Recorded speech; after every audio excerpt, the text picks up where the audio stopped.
মধ্যমগ্রাম চৌমাথা থেকে 1.5 কিলোমিটারের মধ্যে একদম সোসাইটির মধ্যে নতুন বাড়ি নিয়ে আসলাম আপনাদের জন্য। বাড়িটা টোটাল 1 কাঠা 6 ছটাক জমির মধ্যে রয়েছে। এই হলো বাড়িটা। দেখতেই পাচ্ছেন একদম নতুন বাড়ি। বাড়িতে ঢুকে এই হলো ডাইনিং প্লেসের পজিশন।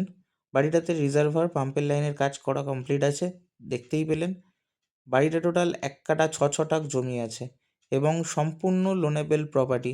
টাইলস মার্বেল সমস্ত কাজ ফিনিশড করা আছে। বাড়িটাতে টোটাল 2টো বেডরুম পাচ্ছেন, একটা ওয়াশরুম, একটা কিচেন এবং ডাইনিং প্লেসের পজিশন রয়েছে। কিচেনের মধ্যে মার্বেল টাইল সমস্ত কাজ কমপ্লিট করা এবং একটি সুন্দর বেসিনও বসানো আছে দেখছেন। সিঁড়িতে মার্বেলের কাজও কমপ্লিট করা। এই হলো ছাদের পজিশন। মধ্যমগ্রাম চৌমাথা থেকে মাত্র 1.5 কিলোমিটার ডিস্টেন্স এই প্রপার্টিটার। যারা নিতে ইচ্ছুক এই প্রপার্টিটা অতি শীঘ্রই আমাদের সাথে যোগাযোগ করবেন। প্রপার্টিটা সম্পূর্ণ লোনেবল প্রপার্টি এবং প্রপার্টিটা নেওয়ার পরে সবচেয়ে বড় জিনিস, আপনাদের একটা পয়সাও খরচা নেই বাড়িটার মধ্যে।